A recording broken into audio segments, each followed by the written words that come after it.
President Trump plays chicken with Nancy Pelosi and Chuck Schumer. President Trump heads to the border, and he considers declaring a national emergency. We'll talk about all of it. I'm Ben Shapiro. This is The Ben Shapiro Show.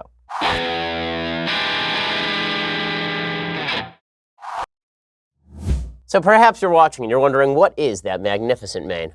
Let me just tell you. Yesterday, on this very show, we talked a little bit about the fact that back in the day, I had gone a few days without shaving. For my show, someone tweeted out that picture. I took a poll yesterday asking how many people wanted to see bearded Shapiro versus no beard versus paper bag overhead. Well, fortunately, beard came out first. And so overnight, because I have to shave like 5 times a day, overnight, I just didn't shave. And the next morning, this magnificent mane was present. Here it was. It was just great. We're going to get to all the actual news in just 1 second. First, I need to tell you about market volatility. A great article just came out in the LA Times about market volatility driving investors back to traditional havens, aka golden bonds. They quote an economist out of Capital Economics in London, quote, "Safe havens should continue to outperform this year as a slowdown in the U.S. prompts the Fed to end its tightening cycle in the middle of the year and China's economy continues to lose momentum. So, if you haven't reviewed your retirement accounts lately, it's time to take a look at some alternatives. What's your plan? Can you afford another hit to your retirement like the last downturn when the S&P dropped 50%? Hedge against inflation and hedge against uncertainty and instability with some precious metals. Now, I'm diversified. You should be too. Gold is a safe haven against uncertainty. The company I trust with precious metal purchases, as you know, Birch Gold Group. And right now, thanks to a little-known IRS tax law, you can even move your IRA or eligible 401k into an IRA backed by physical gold and silver if that's something you choose to do. Look back historically. When the bottom falls out of everything else, gold tends to safeguard savings. Birch Gold Group has thousands of satisfied customers, countless 5-star reviews, an A+ rating with the Better Business Bureau. Contact Birch Gold Group. Get a free information kit on physical precious metals. See if diversifying into gold and silver makes sense for you. It's a comprehensive 16-page kit. It shows you how gold and silver can help you. So go check it out right now, birchgold.com/Ben. Ask all your questions. And when you're ready to invest, talk to my friends at Birch Gold, birchgold.com/Ben. We'll have a lot to get to today. The President of the United States traveling down to the southern border to discuss, I guess, the issue of necessity for a border wall. It's more of a photo op than anything else, as he continues to consider the possibility of doing some sort of national emergency declaration. Yesterday, I have to say, the President of the United States met with Nancy Pelosi and Chuck Schumer, both of whom were less than pleased with how the meeting went. Here were their reactions to the meeting. Federal workers will not be receiving their paychecks, and what that means in their lives is tragic in terms of their credit rating, paying their mortgage, paying their rent, paying their car payment, paying their children's tuition, and the rest. The president seems to be insensitive to that. He thinks maybe they could just ask their father for more money, but they can't. The president just got up and walked out. He asked Speaker Pelosi, "Will you agree to my wall?" She said no. And he just got up and said, "Then we have nothing to discuss," and he just walked out. Again, we saw a temper tantrum because he couldn't get his way, and he just walked out of the meeting. Well, Democrats were super pissed about this. President Trump met with both Pelosi and Schumer, and apparently, according to President Trump, it went something like what Pelosi and Schumer said, although without the temper tantrum. Here is what President Trump tweeted out yesterday. He tweeted out, "Just left a meeting with Chuck and Nancy, a total waste of time. I asked what is going to happen in 30 days if I quickly open things up. Are you going to approve border security, which includes a wall or steel barrier?" Nancy said, "No." I said, "Bye-bye. Nothing else works." And it turns out he actually did say bye-bye. No joke. He actually turned to them and said bye-bye. And then he just left. This was after apparently he had handed out candy. According to the Vice President of the United States, Mike Pence, President Trump wasn't upset during the meeting. He just was not surprised that Democrats were not willing to negotiate. And so he opened the meeting by handing out candy. And then when he didn't get what he wanted, he walked out. Walked into the room and passed out candy. It was true. Never raised his voice. I don't recall him ever raising his voice or slamming his hand. But this is a president who feels very strongly about his commitment to see to the security of the American people. Okay, so, this whole thing is bound for ruin. There is no deal that is on the table, and the only deals that are being considered, as we'll discuss in a little while, are not going to be great for the sort of border hawk side of the Republican caucus. I will say that the idea of President Trump offering Nancy Pelosi a Snickers, him just going up to her and saying, "You're not you and you're hungry," and then just handing her a Snickers bar, then she takes a bite and she turns into Ben Roethlisberger or something, that would have been very amusing. Or he could have gone with the Donald Jr. routine, and he could have actually handed Nancy Pelosi a bowl of Skittles and then told her that one of them was poisoned and said, well, one of these is poisoned. And she would say, well, I don't want to eat any of these. Like, that's just like illegal immigration. You don't know which one is poisoned. So, solid stuff happening in the Oval Office with the Democrats. President Trump this morning was headed down to the border, and he was very, very upset with Democrats for not offering him anything. He said that China is more honorable than Chuck and Nancy. Things happening. The economy is incredible. We're negotiating and having tremendous success with China. And I find China, frankly, in many ways, to be far more honorable than crying Chuck and Nancy. I really do. I think that China is actually much easier to deal with than the opposition party. Okay, that's ridiculous. And the president of the United States should not be saying things like that. If Obama had said it about Republicans, I would have said that's insane. Okay, China is a communist repressive tyranny. The idea that we're negotiating with China better than Trump can negotiate with Americans who may not share his political priorities, but at least are not attempting to impose, a restrictive communist regime that kills dissidents. That seems like an overstep by the president of the United States, but President Trump, not one who is known for understatement, deeply immoral statement there by President Trump. He's on more solid ground when he says that Democrats don't obviously give a damn about illegal immigration. Here, he is not wrong, and this is the point he actually should be hammering. There is no reason why we can't come to a deal. But you have another side that doesn't care about border security. The Democrats, which I've been saying all along, they don't give a damn about crime. They don't care about crime. They don't care about gang members coming in and stabbing people and cutting people up. They don't care about crime. And if they're not going to care about crime, then I agree. They shouldn't do anything at the border. But I care about crime. It is not a horrible argument that Democrats don't care about crime, especially when they make some of the worst arguments in the world. Nancy Pelosi, apparently in this meeting with President Trump, Trump was talking about a wall, and Nancy Pelosi kept saying to him, but people will just build tunnels underneath the wall. Oh my God. You're right. It's much easier to just build tunnels underneath the wall than to walk across where there is no wall. The long history of people walking across things where there's no wall demonstrates it's a little easier to walk across things than to build a tunnel underneath them, as Dan Crenshaw pointed out. I can't imagine how this conversation went. Trump goes, I want a wall. And Pelosi says, well, people will just build tunnels under the wall. And Trump says, well, we'll flood the tunnels. And then Pelosi's like, well, they'll bring rafts. And Trump will be like, well, we'll sink the rafts. She's like, well, they have scuba gear. Like that, what? This is how these conversations must have gone. We are now living in the stupidest timeline in which people make the most inane arguments. And when Democrats say that a wall doesn't make things more difficult, of course a wall makes things more difficult, just by definition. Honestly, I only wish that the conversation had been about using trebuchets to throw drugs over the wall. Right? They could have said that the wall was a medieval implement, and Trump would have said, right, that's because it works. And then Pelosi would have said, well, people will bring catapults. And Trump would be like, and that's why I brought this dragon. Right? All this is dumb, all right? It's $5.7 billion. The Democrats just signed the money. We should be done, but we're not going to be done because Democrats think that they can exact some sort of bargain out of Trump, and they figure the American people, at the behest of the media, are going to fall exactly where they want them to fall, which is blaming Trump for the shutdown. However, it's not going completely according to plan. Some Democrats are urging people like Pelosi and Schumer to just cave and sign over the money because we are now about to enter an actual non-pay period for members of the federal government. Starting January 11th, people start missing paychecks. That great political mind, Cher, was tweeting out today. She was wondering if there is life after love, and also why Nancy Pelosi and Chuck Schumer would not actually just sign over the money. She has the weirdest capitalization habits on Twitter, like much weirder than President Trump's. She says, Trump said Mexico will pay for it. Wall will pay for itself. How about billions in maintenance every year? Trump will lie and say it's new self-cleaning wall, fence, hedge, bamboo curtain, iron curtain, chintz curtain, Venetian blind. Stop lying and stop the bleep shutdown now. Start snap. Okay, and then she continued, for Trump, this is political, but real people are really suffering. Where was the bleep crisis 1 month ago, 1 year ago? Where has it been for the last 2 years? Having said that, Nancy, you are a hero. Let him have his blanking money. People will starve, lose their homes, be unable to see doctors, unable to see doctors. So Cher, I think, may actually represent a certain contingent of the Democratic base that is annoyed that the Democrats continue to play politics with a lot of Democratic constituents, because the media, every time they focus in on the impact of the shutdown, it's not just hitting Trump, it's hitting Democrats as well. USA Today has a long piece today about how the shutdown is impacting Americans.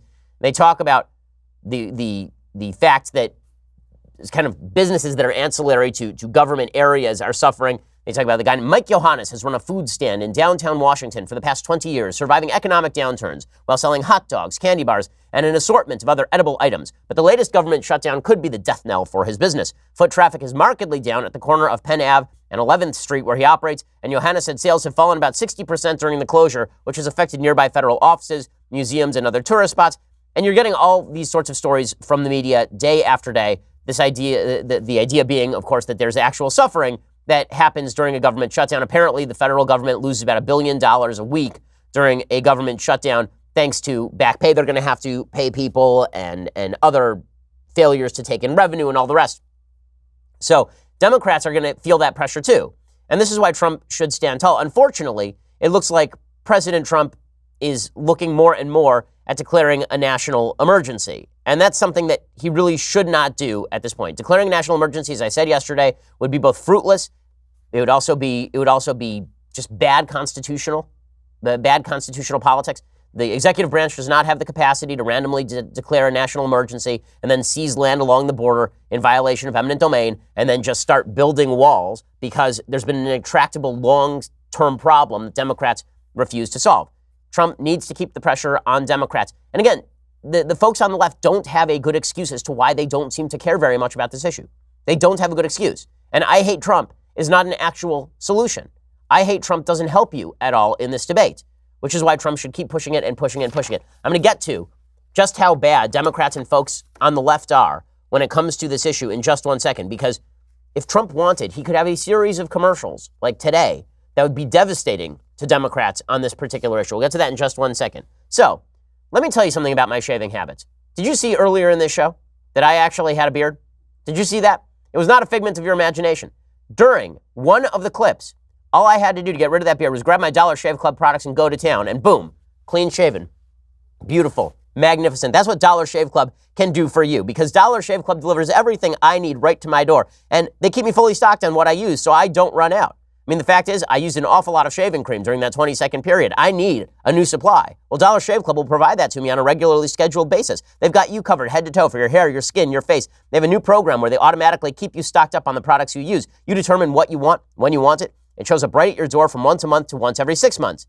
That's what I do, whether it is for shaving or whether it is for using the amber and lavender body cleanser, which is soothing and calming, which I desperately need. And right now, they've got a bunch of starter sets you can try for just $5, like their oral care kit. After that, the restock box ships regular sized products at regular price. So what are you waiting for? Get your starter set for just $5 right now at dollarshaveclub.com/Ben. That is dollarshaveclub.com/Ben. Again, dollarshaveclub.com/Ben for the special deal. You can try the starter set for just $5, like their oral care kit. Again, go check that out, dollarshaveclub.com/Ben. Okay, so President Trump, when he says that the Democrats don't care about crime, that they don't care about illegal immigration, he has a leg to stand on. And it's amazing how blind many folks on the left, or at least in the anti-Trump contingent, are to this kind of hole in their resume. So I give you an example. Ana Navarro is a Republican, right? She's voted Republican in a bunch of other elections, although she said she was going to vote for Andrew Gillum in the last Florida gubernatorial race because she disliked Trump so much,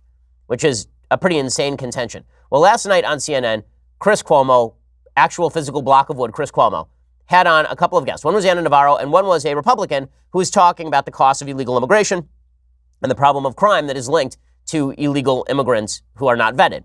And Ana Navarro, in the middle of this clip, actually takes out a nail file and begins filing her nails because she doesn't care about what happens to people who are victims of illegal immigrant crime. Here's the clip. Even if I were to grant you that, okay, the point is the illegal alien crime rate should be zero. It should be, you can do your nails. You know who can't do their nails? Are people who've been killed, Anna, by dangerous, known illegal aliens who've been allowed to stay in this country because of the leftist policies that people like you promote in so-called sanctuary cities so to allow them to hide in plain sight. Already. Okay, so there she is filing her nails as he talks about illegal immigrant crime. Now, I'm old enough to remember when Corey Lewandowski, who is indeed a bag of tools, Corey Lewandowski was also on CNN, and I believe it was Democrats talking about victims of a particular type of crime or government shutdown. I'm trying to remember what the context was. And Corey Lewandowski just said womp womp. And everybody mocked him and suggested that he never be allowed on CNN again. Anna Navarro's there filing her nails while they talk about victims of illegal immigrant crime.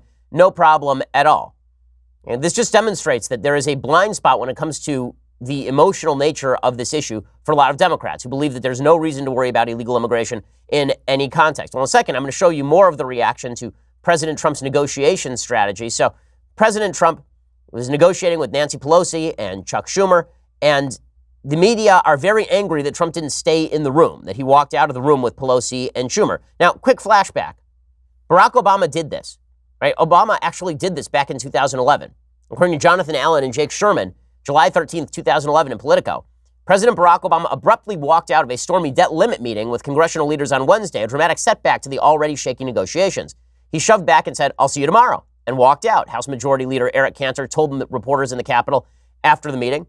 The White House talks blew up amid a new round of sniping between Obama and Cantor, who are fast becoming bitter enemies.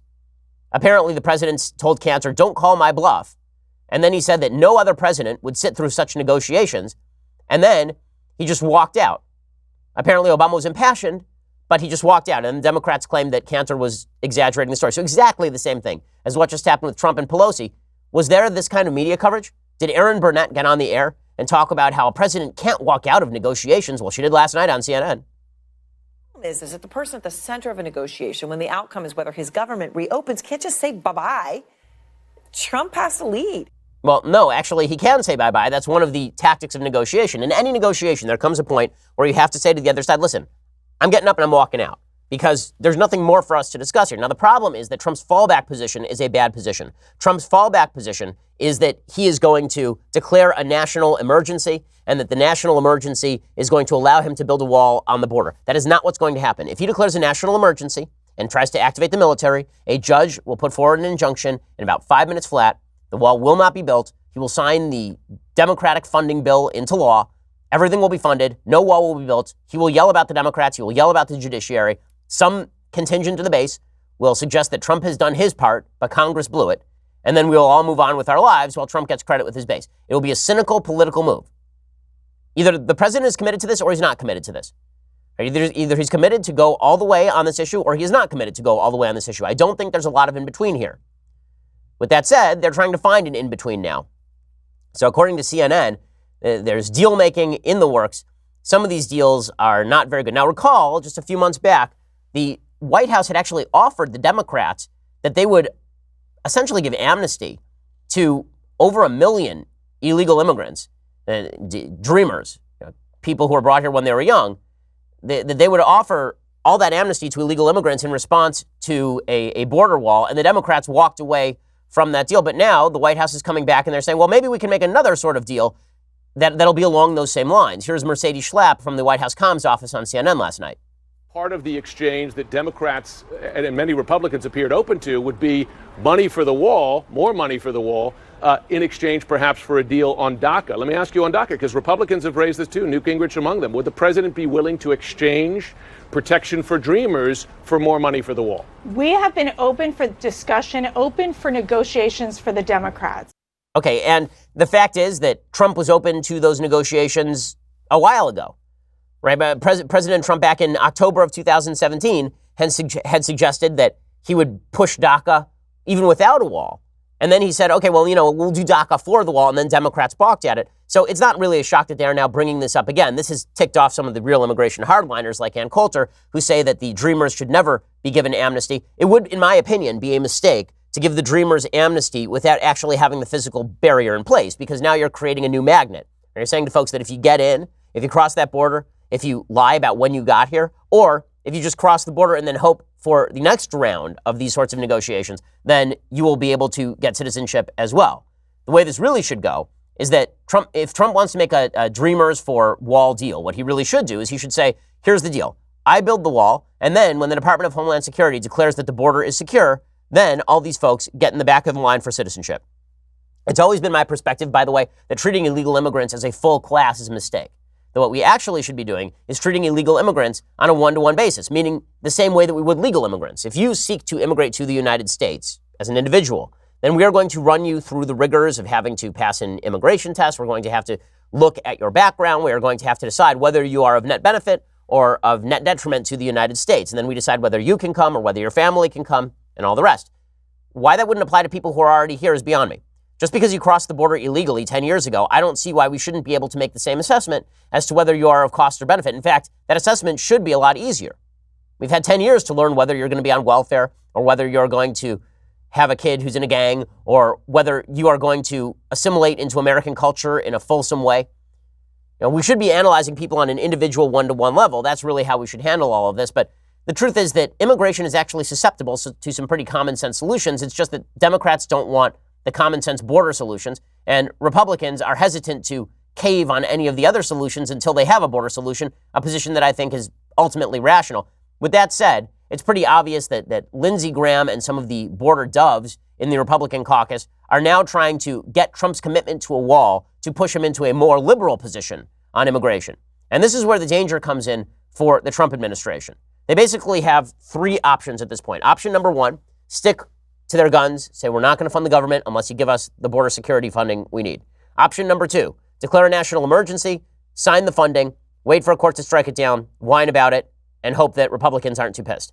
Option number three, go back to Democrats and give away the store in exchange for the wall. And option number three, unfortunately, seems to be gaining a fair amount of steam. According to CNN today, after President Trump stormed out of a White House meeting with congressional leaders, GOP senators privately gathered in Senator Lindsey Graham's office on Wednesday to discuss a way out of the logjam. The long-shot idea proposed an immigration deal that would include $5.7 billion for Trump's border wall, along with several provisions that could entice Democrats. Those items include changes to help those who are a part of the Deferred Action for Childhood Arrivals program, as well as immigrants from El Salvador and other countries impacted by the Temporary Protected Status program, along with modifications to H-2B visas. H-1B visas are high-skilled immigrants. H-2B visas are unskilled immigrants. The plan is in its very early stages. Its chance of success are still very uncertain at best, Republicans caution. GOP senators pitched the idea to senior White House advisor Jared Kushner, who said if they came up with a proposal that got Trump his border wall money and could pass the Senate, the White House would be open to more discussions on the matter. He did not say that Trump would actually endorse such a plan. I think it's unlikely that President Trump would endorse such a plan, given the fact that he'd get a lot of pressure, rightly so, from his right on the issue. Well, I want to talk about this a little bit more, but first, let's talk about your cell phone bills. Well, the big and big wireless provider stands for a lot of things: big contracts, big bills, big fees. AT&T has a new $800 million administrative fee increase. What Big Wireless does not want you to know is that there is a way to cut your wireless bill down to just $15 a month, introducing Mint Mobile, the game-changing company that's taken everything wrong with Big Wireless and made it right. You can save like $1,000 a year with Mint Mobile without sacrificing quality of service, because Mint Mobile makes it really easy. You can pay like $15 a month. Use your own phone along with any Mint Mobile plan. You can keep your old number along with all your existing contacts. You can choose the amount of data you want. You know, the unlimited data, you're really not using it. Choose between 2, 5, or 10 gigabyte 4G LTE plans. No more paying for that unlimited data. And if you are not 100% satisfied, Mint Mobile has you covered with their 7-day money-back guarantee. So try it for a few days, see if it works for you. If not, get your money back. Ditch that old wireless bill. Start saving right now with Mint Mobile. To get your new wireless plan for just $15 a month, plus free shipping on your new Mint Mobile SIM card, go to mintmobile.com/Ben. That is mintmobile.com/Ben. Again, cut your wireless bill to $15 a month. Get free shipping on your Mint Mobile SIM card at mintmobile.com/Ben. That's mintmobile.com/Ben. Go check it out right now. So the negotiations seem to be ongoing. President Trump heads down to the border today. He does so amidst new media reports that the steel wall won't even work. So again, Democrats, media, they're struggling to explain why there shouldn't be any sort of barrier, particularly because even people who are members of the Obama administration say that walls work. Everyone knows that walls work. For example, President Obama's former Border Patrol chief, he came out earlier yesterday and he said, yeah, of course walls work. Like, why are we being stupid about this? President Trump attended a national press conference along with the president of the Border Patrol Council, Brandon Judd. And Brandon got up and he said something that was very succinct and very true. The wall works. I'm here today breaking my silence to tell American people that the president is correct in what he's doing. The wall works 100%.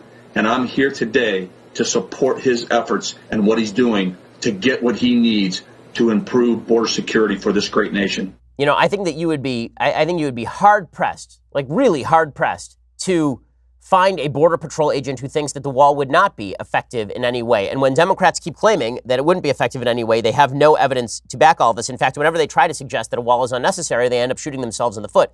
For example, Democratic Representative Juan Vargas, he says there's no border crisis. We don't need a wall. San Diego, for example, is doing great. Here he is talking with Don Lemon, again, another one of the best and brightest over at CNN. I live along the border. I'm about, I don't know, a little over 10 miles from the border. It's San Diego. I mean, it's basically paradise. It's one of the safest places in the country. And the notion that we have a crisis there, a security crisis, is absolute nonsense. A fence or a giant wall would absolutely do no good at all. And that's why I don't think it'll ever be built. I think it's fantasy. There's a wall in San Diego. There's a border wall over there. It turns out that having a border wall is actually quite useful. And we saw that when there was video of people from the last march on the border, from that last caravan, who actually tried to cross the border illegally, but it turns out there were fences to stop them. And so they started throwing rocks at border police officials.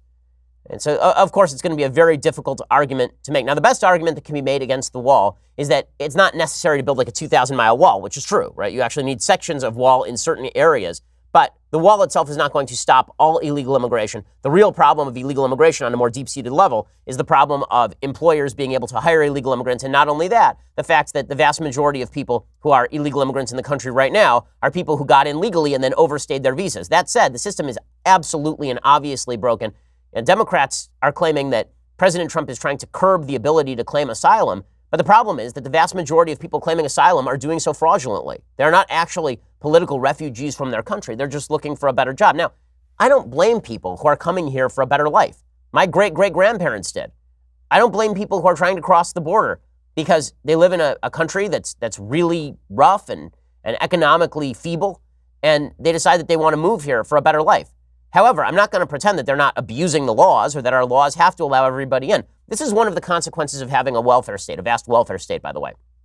It's really fascinating to watch all the people on the left in the United States who simultaneously want a vast welfare state and also open borders. The same people who say that they really admire the Nordic states fail to recognize that the reason that the Nordic states are capable of maintaining their giant welfare state is because they're extraordinarily restrictive in terms of their immigration policies. In fact, the open immigration policies in Sweden led to the election of a center-right government. The same thing happened in Denmark.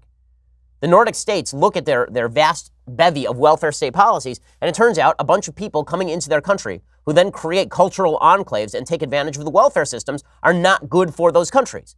And so these democratic socialists, these social democracies of the Nordic part of the globe, those social democracies are very restrictive in terms of immigration, which is why until 5 minutes ago, that was even Bernie Sanders' position. But now the Democrats have decided that they want two things that are not at all comprehensible. You can't actually have both of them. Right? They are mutually exclusive. Massive welfare state, open immigration. These are not things that you can have at the same time. For the same reason that you can't have free giveaway, free samples, and no limit.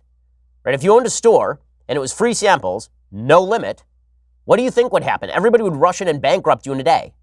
Well, that's what happens in the United States. Now, it used to be, and this is why I'm libertarian on immigration as a general rule, it used to be that anybody who wanted to come to the United States and work hard without any guarantee of getting ahead was free to do so because there was no welfare state to make sure that they were going to be paid a minimum amount. What that actually meant is that the type of immigrant coming to the United States was a little bit different. Now, there's still plenty of great immigrants coming to the United States who just want to get ahead. They just want to work. They don't actually want to be on our welfare programs. But by polling data, the number of immigrants today who are coming to the United States and believe that the government should do more for them is probably a lot higher than it was 100 years ago. When people came to the United States having left all their property back in the old country and saying, I've come here for the adventure. I've come here for the opportunity. And America used to be the land of opportunity, but that opportunity was an opportunity you made yourself. This is one of my chief areas of angst and disagreement with folks like Tucker Carlson. The entire promise of America is the promise of adventure. The entire promise of America always was the idea, for immigrants and non-immigrants alike, that you were born into a system where the opportunity was available to you, but it was up to you to grab it with both hands. And you could find a community to support you. You could find a society of people who were willing to stretch out their hands and give you opportunity. But you were not coming here with the guarantee that there was going to be some safety net catching you. That makes walking the tightrope dangerous. And that means that you end up with a group of people coming here who are risk-seeking, a group of people who are forced to assimilate into the dominant cultural mores in order for them to succeed in society. Assimilation is forced by free markets. Assimilation is forced by capitalism. Hard work risk-seeking that is pushed by capitalism. If you come to the United States and nothing is handed to you, you learn English. That's what happened to my great-grandparents. My great-grandparents came here in like 1907, and they came here speaking Yiddish with no money. And then they learned English, and their kids learned English. My grandmother doesn't really speak Yiddish because they didn't speak Yiddish in the home, specifically because America, as a land of opportunity, still required you to do certain things in order to take advantage of those opportunities. That doesn't mean America has always been perfect. It doesn't mean everybody has been given equal access to those opportunities. The grand and great moral story of America is those opportunities becoming more and more open to more and more people on a moral level.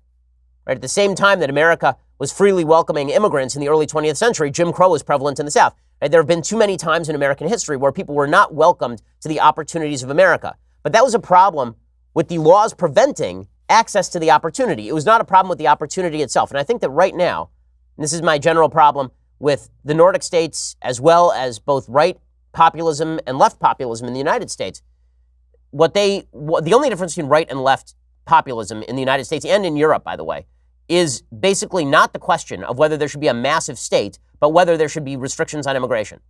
And the left says, well, you're cruel and nasty because you want restrictions on immigration. And the right says, well, you can't practically have no restrictions on immigration and welcome tons of people to the United States with a giant welfare state. The actual solution to all of this is to have a government that guarantees far less and that welcomes far more.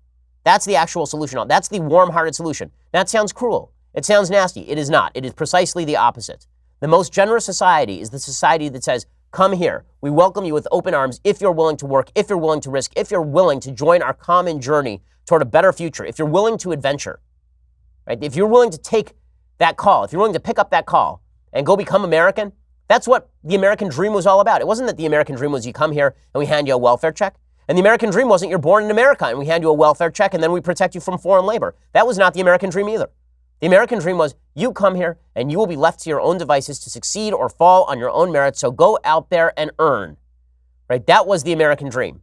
And build communities capable of instilling the virtue necessary to make all of that happen. I'm going to talk a little bit more about that in just a second. First, you're going to have to go over to dailywire.com. When you go over to dailywire.com, then you will get the rest of this show live. You'll also get 3 hours of me a day. Okay, I'm like breaking my neck here for you folks. I'm putting on beards. I mean, what do you want from me? Okay, we've got 3 hours a day of programming.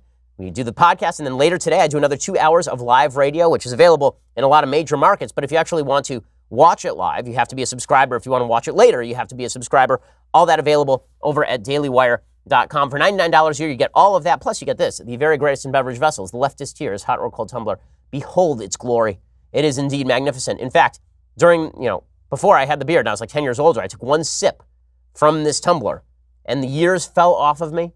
It was just unbelievable. Go check it out right now, $99 a year. You get all those things. Please subscribe over at iTunes. Please subscribe over at YouTube as well. When you do, you get the rest of this show live. Also, you get the Sunday special. We have a lot of great Sunday specials coming up this week. Is Heather McDonald. We're always providing you great content, so go check it out. We are the largest, fastest growing conservative podcast and radio show in the nation.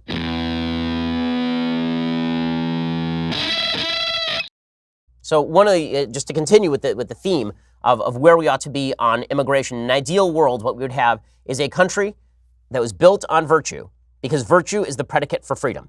You need virtue before you can have freedom. I think that people on all sides of the aisle have forgotten that virtue is necessary before freedom. Freedom doesn't create virtue. Okay, freedom does not make you more virtuous. Freedom offers you the opportunity to either act with virtue or to act as a libertine. Freedom gives you the opportunity to make a choice for good or for ill.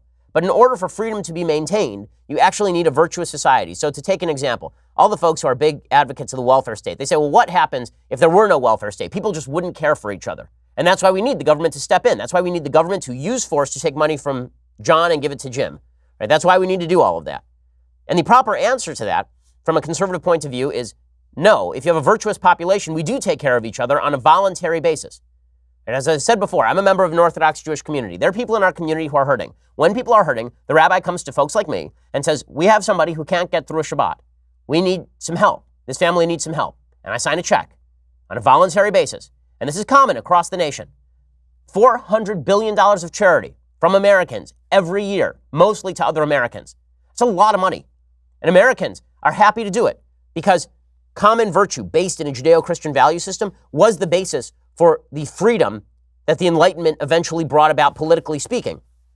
It seems, though, that we've cast all of that aside. And so now we have these kind of surface level debates about not the necessity of the welfare state, but about whether we ought to make that welfare state accessible to everybody outside. The left says it's unkind not to open up that welfare state to everybody on the outside. And the right says it's unkind to American citizens to open up that welfare state to everybody outside. The real answer should be that the welfare state itself is a problem. And I've said for years that immigrants who want to come here and work hard and not rely on welfare and integrate into the greatness of American philosophy, I'd rather have millions of those people than domestically born Americans who don't believe in any of those values and believe they're owed something by dint of being born inside a certain set of borders. America was always an idea. How do you know it was always an idea? Because it wasn't always a territory. And America used to be relegated to the original 13 colonies, and then it was relegated east of the Mississippi, and now it's the entire continent. But people who were coming to the United States knew that they were in for something. They knew what they were getting, and what they were getting was something grand, something magical, something they wouldn't get anywhere else. The opportunity to do what they wanted to do on the basis of having a community that would also take care of them, but not through governmental means. The identification of society with government is one of the biggest mistakes that we make, and it's one of the reasons why we are so at each other's throats over politics all the time. The reason that we want to strangle each other over matters political on a routine basis is specifically because of this, is because when the social fabric decays, when we no longer worry about virtue, when we no longer think about our informal duties to one another outside the role of government, we tend to think that government is, in the words of Barack Obama, the only thing we all share. It is not. What we have to do if we wish to fix the country, and it would solve so many of our problems on so many political issues, from single motherhood to illegal immigration, if all we did for the next forever was focus on building up that social fabric once again, if all we did was focus on our communities and our own virtues and stop worrying so much about what government policy should look like, and instead of trying to place all of our hopes in the dunderheaded politicians who don't know their ass from a hole in the ground, if instead we focused on building up communities of virtue and valor, of decency and strength, so many of these problems would just disappear like magic. And we could go back to a bargain where you woke up in the morning feeling like it was an adventure, and the adventure was not how to twist the system to your own benefit. If the only argument we're having about government is how to twist the governmental system to our own benefit, then we're no longer arguing about the role of government. We're arguing about whether virtue ought to exist at all or not. And I think that larger question has gone entirely by the wayside. I'm not doubting the motives of people who are sympathetic to illegal immigrants. I'm sympathetic to illegal immigrants too. And I'm not doubting the motives of people who say that we ought to have more protections against illegal immigration, because I agree with them. I am suggesting that the real solution in the end is not going to be had even with a border wall or with stricter immigration enforcement. The real solution is going to be had when we decide as a society it's time to return to that original founding bargain: freedom of labor, freedom of movement, freedom to alienate that labor, and freedom within the context of a virtuous society where we all feel that we are brothers in arms and not enemies seeking to steal things from one another. Okay, speaking of this, controversy has now broken out today again over Steve King of Iowa. Now, I know Representative King a little bit. He asked me to speak at an economic opportunity forum in Congress like a year ago. I'd met him a couple of other times at David Horowitz Freedom Center events. Always seemed like a fairly nice guy. He'd been caught in all sorts of sort of controversies surrounding his comments about race. And I will be honest with you, I thought that Steve King was a dunderhead, right? I mean, I thought that Steve King said dumb things, but they weren't necessarily racist things, but then people would attribute racist motives to the dumb things that he said. So, for example, back in 2017, he had tweeted something out about Geert Wilders, who is a popular right-wing Dutch politician. He had tweeted out, "Wilders understands that culture and demographics are our destiny. We can't restore our civilization with somebody else's babies." And I said at the time, there are two ways to read that tweet. The first is obvious, as a racist tweet. The idea is that babies from abroad cannot be civilized to Western values, that we can't actually bring in babies from other civilizations and then civilize them, and then they can't be part of the American bargain. That would be actual racism, and it would be incredibly stupid. So stupid and evil, right? It would be those two things, because America is indeed built on other people's babies, whether those babies are born abroad or born here in the United States. It's built on other people's babies, right? I mean, all of civilization, all of humanity is built on other people's babies as well as your own babies. So that was one way of reading the tweet. The other way of reading the tweet is that King was basically saying that multiculturalism combined with high levels of immigration from non-Western cultures shapes destiny. That basically, if you bring in a bunch of people who are not willing to assimilate and not interested in assimilating, that undercuts Western civilization. So if those babies are not actual babies. They're being brought up in a culture different from that of the United States and being told that that is decent and fine and they don't have to assimilate at all, that undermines their culture. Obviously, that's true, right? I mean, if you were to bring in 1 billion citizens of China right now without any assimilation, it would change America pretty quickly, right? So obviously there's truth to that. And a lot of King's statements were sort of like this, where you could interpret them one of two ways. Well, the problem is that now he's making statements that are not interpretable one of two ways. They are only interpretable as racism. So he made a comment apparently just within the last day or so, where he said this, quote, "White nationalist, white supremacist, Western civilization. How did that language become offensive? Why did I sit in classes teaching me about the merits of our history and our civilization?" If you identify white nationalist and white supremacist with Western civilization, that's actually racist. That's doing it wrong. That is the entire problem.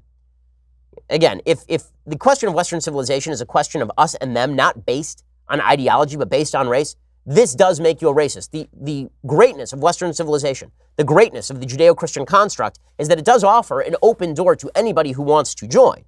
In America, what makes America fantastic is the fact that that idea is applicable to broad swaths of people from a wide variety of countries, regardless of place of origin.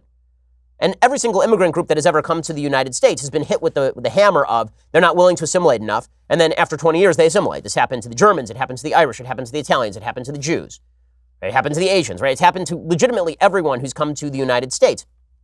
And America's idea was always capable of integrating people. Well, when Steve King identifies Western civilization with white nationalism, the idea you have to be a certain color in order to be inculcated in Western civilization, that's actual racism. At this point, Congress should censure Congressman King.